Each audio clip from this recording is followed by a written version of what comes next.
स्वागत है एक बार फिर से आपका हमारे YouTube चैनल में। पिछले वीडियो में हमने बाज बहादुर चंद तक पढ़ लिया था। इस वीडियो में हम अब 91वें राजा यानी उद्धव चंद से आगे स्टार्ट करेंगे और आज यह चंद वंश का अंतिम वीडियो होगा। इसके बाद केवल एक वीडियो और होगा जिसमें कि हम चंदों का प्रशासन और उसके कुछ टैक्स हैं जो वो पढ़ेंगे। ठीक है, आपकी थोड़ा एक शिकायत रहती है कि सर आप वीडियो जो है रेगुलर नहीं बनाते हैं, तो उसका कारण ये होता है कि जब आप लोग वीडियो देखते हैं तो उसको शेयर नहीं करते हैं और लाइक नहीं करते हैं। ठीक है, कम से कम जब हमको कोई चीज़ मिल रही है तो हमें उसको ज़रूर शेयर करना चाहिए और लाइक करना चाहिए, क्योंकि इससे क्या होता है कि जितने ज़्यादा व्यूज़ आएंगे मेरे पास तो मुझे मोटिवेशन मिलता है कुछ और वीडियो बनाने का। ठीक है, तो आपसे ये अनुरोध है कि वीडियो को ज़रूर आप शेयर कीजिए, क्योंकि इससे मुझे थोड़ा मोटिवेशन मिलता है काम करने का आगे। तो चलिए शुरू करते हैं आपका आज का वीडियो। तो आज हम पढ़ेंगे उद्धव चंद। उद्धव चंद हैं जो है वो 91वें राजा 51वें राजा या 91वें राजा हैं चंदों के। इनका जो कार्यकाल है वो 1678 से लेकर 98 तक रहता है। जो इसमें उद्धव चंद है वो उद्धव चंद हैं जो बाज बहादुर का जो है वो पुत्र है। उद्धव चंद के समय क्या होता है कि जो इस समय नेपाल के शासक हैं, ठीक है, इस समय जो नेपाल के शासक है देवपाल थर्ड और जो पंवार शासक है मेदिनी शाह, वो एक गुट बनाते हैं। और गुट बनाते हैं किस लिए कि हमें उद्धव चंद को यहाँ पे पराजित करना है और कुमाऊं से उनको क्या है हटाना है। जब ये गुट बनाते हैं तो इसके बाद क्या होता है कि ये आक्रमण करते हैं किस पे, उद्धव चंद पे। तो जब उद्धव चंद पे आक्रमण करते हैं तो पहले इन्हें क्या मिलती है, सफलता मिलती है। ठीक है, देवपाल और मेदिनी शाह की विजय होती है। लेकिन इसके बाद क्या होता है कि उद्धव चंद एक बार से फिर से कम बैक करते हैं और अपनी सेना को सुसंगठित कर देते हैं और उनको क्या करते हैं, दोनों को पराजित कर देते हैं। मेदिनी शाह तो वापस क्या चले जाता है, गढ़वाल चले जाता है। लेकिन देवपाल को जो है उद्धव चंद, उसकी जो ग्रीष्मकालीन राजधानी थी देवपाल की, देवपाल इसमें क्या है, नेपाल के जो डोटी हैं उनका इसमें राजा है, यानी कि नेपाल में इसमें जो शासन सत्ता है वो देवपाल थर्ड की है। ठीक है, तो इसमें क्या होता है, जो देवपाल थर्ड था या डोटी था, इसको क्या है उद्धव चंद क्या है, इसकी जो ग्रीष्मकालीन राजधानी अजमेरगढ़ तक क्या कर देता है, खदेड़ देता है और वहां पे क्या करता है, अधिकार स्थापित कर लेता है। ठीक है, फिर धन संपदा जितनी भी होती है वहां सब लूट कर फिर से वापस आ जाता है। ठीक है, इतनी बड़ी विजय हुई इसकी कि पहली बार नेपाल की राजधानी में घुसा है ये उद्धव चंद। तो इस विजय की खुशी में यह क्या करता है कि इस विजय की खुशी में यह क्या करता है कि जो इलाहाबाद है, इलाहाबाद जाता है, प्रयागराज जाता है और वहाँ के जो रघुनाथपुर घाट है वहाँ पे क्या करता है, रघुनाथपुर घाट में क्या करता है, स्नान करता है। ठीक है, तो चंदों का ऐसा कौन सा राजा था जो 1682 में इलाहाबाद जाता है और वहाँ के रघुनाथपुर घाट में स्नान करता है, तो उसका नाम है उद्धव चंद। क्यों जाता है, क्योंकि इसने नेपाल के शासक देवपाल थर्ड और मेदिनी शाह को एक साथ पराजित किया। जो एक पहला ऐसा राजा है जो नेपाली और पंवार दोनों को एक साथ पराजित कर रहा है। तो इतनी बड़ी जीत की खुशी में ये कहाँ जाता है, इलाहाबाद जाता है। इलाहाबाद के रघुनाथपुर घाट यानी कि प्रयागराज में क्या करता है, स्नान करता है। कब करता है, 1682 में। जब ये रघुनाथपुर घाट यानी कि वहाँ इलाहाबाद की यात्रा पे था, तो इसके पीठ पीछे फिर से एक कार्य होता है कि जो देवपाल होता है वो देवपाल एक बार पुनः आक्रमण करता है कुमाऊं पर। और जब कुमाऊं पर आक्रमण करता है तो यह सूचना जब प्रयागराज में उद्धव चंद को मिलती है, तो उद्धव चंद फिर से क्या आता है, पुनः वापस आता है और पुनः फिर से युद्ध लड़ता है किसके खिलाफ, देवपाल थर्ड के। जब ये इससे युद्ध लड़ता है तो इस बार उद्धव चंद इसे इसकी ग्रीष्मकालीन राजधानी जुराइल दीपायल तक खदेड़ देता है। इससे पहले जो अजमेरगढ़ था, वो अजमेरगढ़ जो ग्रीष्मकालीन राजधानी थी वो उद्धव चंद के अधिकार में आ गई थी। लेकिन इस बार जब इसको इससे भी चैन नहीं मिला तो इसकी जो शीतकालीन राजधानी है जुराइल दीपायल, वहां तक इसे उद्धव चंद क्या कर देता है, खदेड़ देता है। और इस सैन्य अभियान में इसका सेनापति होता है हिरु देउबा। वो इसका क्या करता है, नेतृत्व करता है। ठीक है, पुनः तीसरा युद्ध होता है और तीसरे युद्ध में इसके बाद फिर एक युद्ध होता है जो अंतिम युद्ध होता है इन दोनों के बीच में। वो अंतिम युद्ध क्या होता है, उस युद्ध में देवपाल क्या करता है, जो जुराइल दीपायल है उस जुराइल दीपायल से आगे खैरागढ़ तक जो है देवपाल थर्ड जो नेपालियों का राजा है इस समय, जिसका नेपाल में शासन स्थापित हो रहा है, उसको वहां तक खदेड़ देता है इस युद्ध में। लेकिन एक चीज होती है कि जिस प्रकार से जब अशोक ने कलिंग का युद्ध किया था तो उस युद्ध में जो है 2 से 3 लाख सैनिक मारे गए थे। तो उसके बाद जो अशोक का मन जो है वो विचलित हो जाता है और उसके बाद अशोक क्या करता है, बौद्ध धर्म का क्या कर लेता है, अपना लेता है। तो ऐसे में उद्धव चंद में यहाँ पे क्या हो जाता है, बहुत ज़्यादा खून खराब होता है। ठीक है, बहुत सारे सैनिक मारे जाते हैं। तो ऐसे में उद्धव चंद क्या करता है कि शांति की खोज में निकल जाता है और शांति की खोज में निकलने के लिए कहाँ जाता है, जहाँ इसने स्नान किया था, रघुनाथपुर घाट अर्थात प्रयागराज चले जाता है। तो उद्धव चंद से हमारे पास 2-3 क्वेश्चन आएंगे। पहला क्वेश्चन है कि ऐसा कौन सा राजा था जो 1682 में प्रयागराज के रघुनाथपुर घाट में स्नान करता है तो उसका नाम है उद्योतचंद। दूसरा क्वेश्चन है कि चंदों का ऐसा कौन सा राजा था जो शांति की खोज में प्रयागराज चले जाता है, तो उसका नाम है उद्योतचंद। अगले राजा थे ज्ञानचंद, 52वें राजा हैं। इनका जो कार्यकाल है 1698 से लेकर 1708 तक है। जो ज्ञानचंद है वो उद्योतचंद के पुत्र है। ज्ञानचंद चंदों का ऐसा पहला राजा था जिसने पिंडर घाटी पर क्या किया था, आक्रमण किया था। पिंडर घाटी हमारी चमोली कर्णप्रयाग वाली घाटी को हम क्या कहते हैं, पिंडर घाटी कहलाते हैं। ठीक है, इसने क्या श्रीनगर पर भी आक्रमण किया और श्रीनगर को इसने जीत लिया था। जब इसने श्रीनगर को जीता वहां पे लूटपाट धन संपदा वापस लाता है और श्रीनगर को एक ब्राह्मण को दान देता है। तो क्वेश्चन यहीं पे बन जाता है कि चंदों का ऐसा कौन सा राजा है जो श्रीनगर को ब्राह्मणों को दान कर देता है, तो वो था ज्ञानचंद सेकंड यानी कि उद्योतचंद का पुत्र। ये बाज बहादुर चंद की भांति ही जो गढ़वाल है, वहां से गढ़वाल से नंदा देवी की जो प्रतिमा है, नंदा देवी की जो स्वर्ण प्रतिमा है उसको अल्मोड़ा लाता है और अल्मोड़ा में जो नंदा देवी का मंदिर है, मंदिर होगा यहाँ पे, मंदिर का क्या करता है, पुनः जीर्णोद्धार करवाता है। तीसरा सवाल यहाँ पे आ जाता है कि बद्रीनाथ में लघु बद्रीनाथ मंदिर का निर्माण जो कराता है वो ज्ञानचंद सेकंड कराता है और 91 राजा थे। ठीक है, इनका कार्य 1698 से लेकर 1708 तक था। ठीक है, तो ज्ञानचंद के बारे में हमने क्या पढ़ा कि ज्ञानचंद के बारे में हमें दो चीज याद रखनी है कि ऐसा कौन सा राजा जो श्रीनगर आक्रमण करता है और श्रीनगर को एक ब्राह्मण को दान देता है, तो उसका नाम क्या था, ज्ञानचंद था। ठीक है, अगला है जगतचंद। जगतचंद जो है 53वें राजा है। जगतचंद का जो शासन काल रहता है वो 1708 से लेकर 1720 तक रहता है। जगतचंद में मुख्य इंपॉर्टेंट क्या है कि जो जगतचंद है ये जनता के बीच में एक लोकप्रिय राजा है। ठीक है, जनता के बीच में लोकप्रिय राजा। ठीक है, इसके शासन काल से पूरी जनता क्या है, खुश है। दूसरा क्या है कि इसके समय में सबसे ज्यादा टैक्स कलेक्शन हो रहा है। ठीक है, जब जनता खुश, टैक्स कलेक्शन भी अच्छा हो रहा है। ठीक है, तो इसका मतलब यह है कि जगतचंद के कार्य का जो शासन काल है उसको कुमाऊं का स्वर्णकाल कहा जाता है। ठीक है, तो कुमाऊं का स्वर्णकाल कैसे कहा जाता है, जगतचंद के शासन को कुमाऊं का स्वर्णकाल कहा जाता है। देखो स्वर्णकाल का मतलब क्या होता है, गोल्डन पीरियड। गोल्डन पीरियड कब होता है, ठीक है, गोल्डन पीरियड उस काल को कहते हैं जिसमें कि किसी भी जो शासन है वहां का राजा क्या हो, वहां का राजा कुशल हो। ठीक है, वो जनता के बीच में लोकप्रिय हो, वहां के सबसे ज्यादा टैक्स कलेक्शन उस समय हो रहा हो।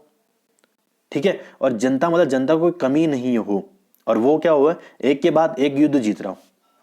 ठीक है, तो यहां पे क्या है, जगतचंद एक ऐसे राजा था जो जनता के बीच में लोकप्रिय था।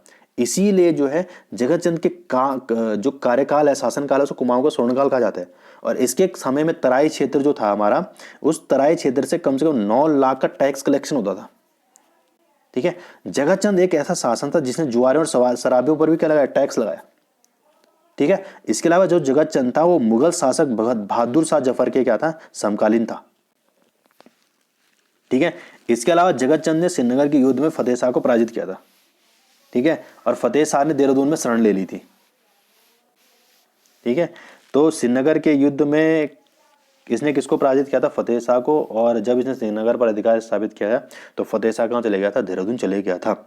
इसके बाद अगले राजा बनते हैं देवीचंद। देवीचंद का कार्यकाल है 1720 से लेकर 1726। देवीचंदों के समय से ही चंदों का पतन शुरू हो जाता है और अब केवल 61वें राजा तक, यानी कि अब केवल 7 राजा और आएंगे और चंदों का कार्यकाल महेंद्र चंद जो इसका अंतिम राजा था वहां पे क्या हो जाएगा, खत्म हो जाएगा। ठीक है, अब देखिए इसके कार्यकाल में हुआ क्या था। जो मोहम्मद बिन तुगलक है, तुगलक वंश के, इसलिए देवीचंद को कुमाऊं का मोहम्मद बिन तुगलक कहा जाता है, क्योंकि जिस प्रकार से मोहम्मद बिन तुगलक की 5 नीतियां थी और उन 5 नीतियों में एक भी सफल नहीं हो पाई, उसी प्रकार से ये देवीचंद भी था। ठीक है, इसने क्या किया कि इसके जो दरबारी थे, इन दरबारियों ने कहा कि हम क्या देते हैं कि जो मुगल सत्ता है दिल्ली में बैठी उसको क्या कर देते हैं, चुनौती देते हैं।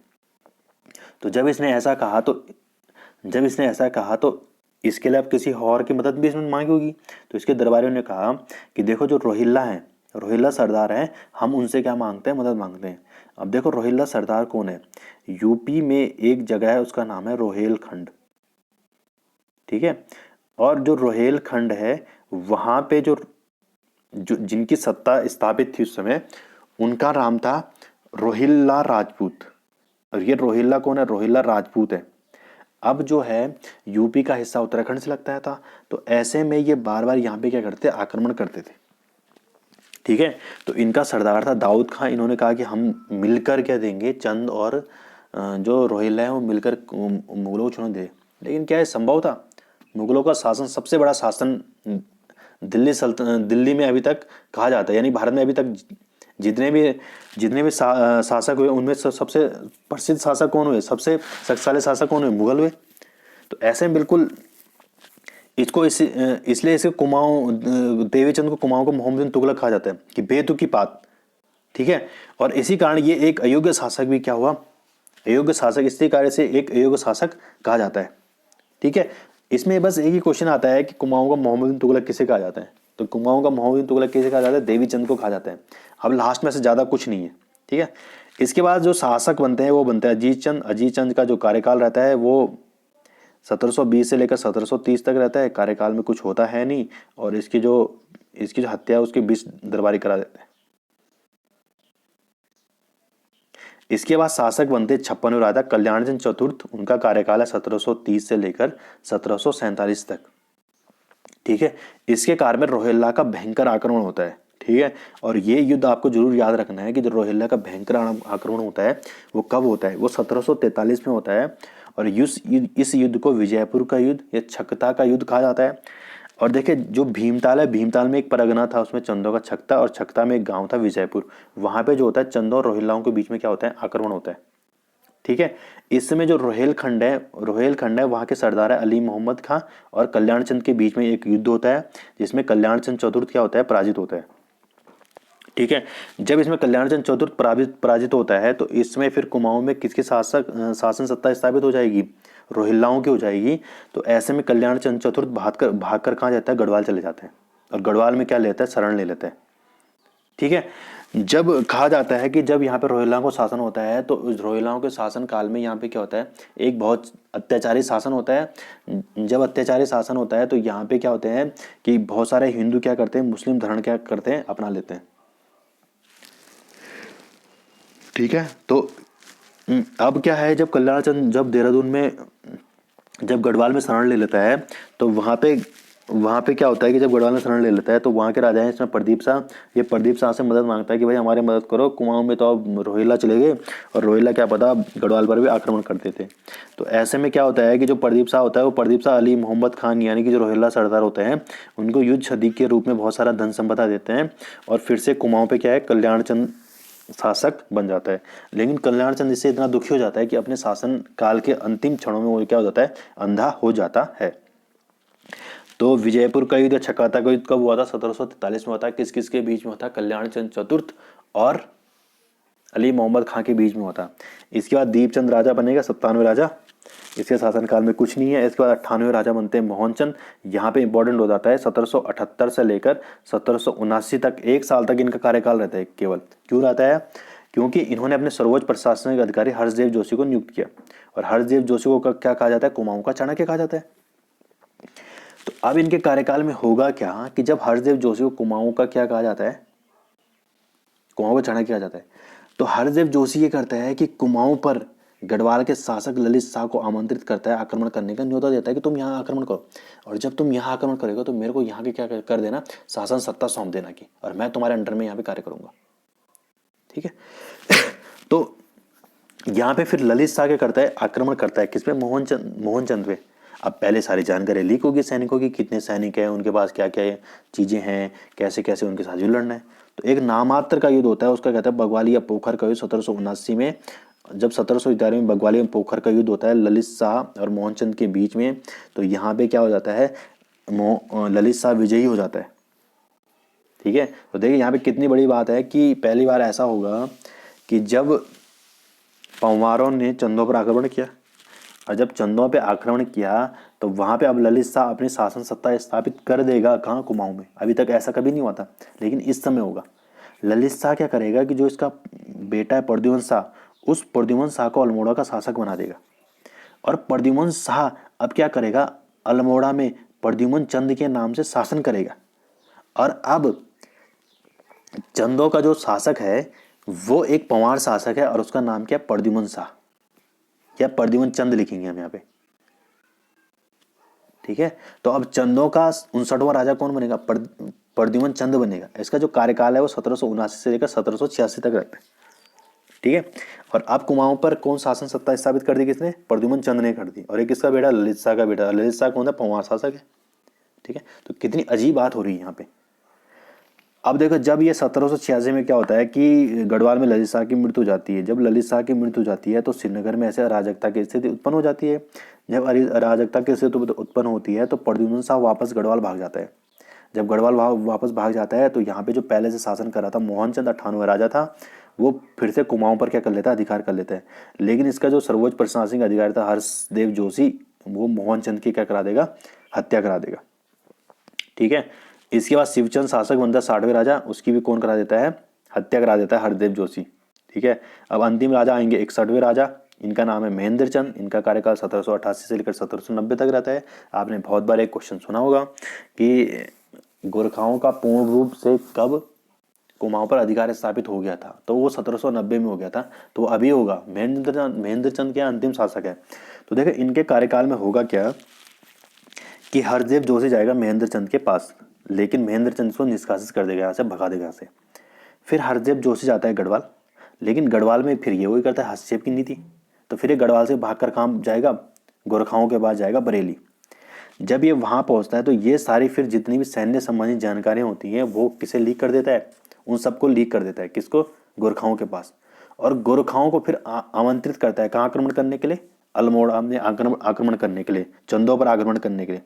तो 1790 में फिर गोरखा आक्रमण करेंगे कहाँ? कुमाऊं पर, ठीक है। और 1790 पर जब कुमाऊं पर आक्रमण करते हैं यहाँ पे, तो इस युद्ध को कहा जाता है हवाल बाग का युद्ध, ठीक है। और ये किस किस के बीच होता है? महेंद्र चंद और गोरखाओं के बीच होता है, जिसमें महेंद्र चंद वीरगति को प्राप्त होते हैं। और कुमाऊं पर क्या होता है? चंदों का शासन खत्म होकर कुमाऊं पर गोरखाओं का राज क्या हो जाता है? शुरू हो जाता है। तो आज देखिए बहुत ही कम चीजें थी, ठीक है, लेकिन अच्छी थी। जैसे युद्ध पढ़े हमने 3, तो छकाता का युद्ध पढ़ा जो 1743 में होता है कल्याणचंद और रोहिलाओं के बीच में। एक युद्ध पढ़ा था हमने बगवालिया पोखर का युद्ध जो 1779 में होगा, ललित शाह और किसके बीच में? मोहनचंद के बीच में होगा, ठीक है। और एक युद्ध है हवाल बाग का युद्ध, और ये हवाल बाग का युद्ध किसके बीच हो रहा है? महेंद्र चंद और गोरखाओं के बीच हो रहा है, ठीक है। इसके अलावा कुमाऊं का देवीचंद किसे कहा जाता है? मोहम्मद बिन तुगलक को कहा जाता है, ठीक है। ऐसा कौन? और कुमाऊं का स्वर्णकाल किसके समय था? ये क्वेश्चन आता है जगत चंद के समय था। बस इतना क्वेश्चन आता है, बस और कुछ नहीं आता है। दूसरा क्वेश्चन क्या आएगा कि ऐसा कौन सा राजा था चंदों का जिसने रघुनाथपुर घाट में स्नान किया था? प्रयागराज गया था जो स्नान करने के लिए, तो उसका नाम क्या था? उद्योग चंद था, ठीक है। कौन सा ऐसा शासक था चंदों का जो कि शांति की खोज में प्रयागराज जाता है? तो उसका नाम उद्योग चंद था, ठीक है। एक बार फिर से जो नंदा देवी की स्वर्ण प्रतिमा उसको पुनः वापस अल्मोड़ा कौन लाता है? तो उसका नाम था ज्ञानचंद, ठीक है। तो इतने ही क्वेश्चन आएंगे, इसमें कुछ ज़्यादा क्वेश्चन नहीं आएंगे। वीडियो को आप शेयर जरूर कीजिए, क्योंकि इससे बहुत बड़ा मोटिवेशन मिलता है काम करने का। तो धन्यवाद आप सभी का। इसमें अब एक वीडियो और आएगा प्रशासन से संबंधित और टैक्स से संबंधित।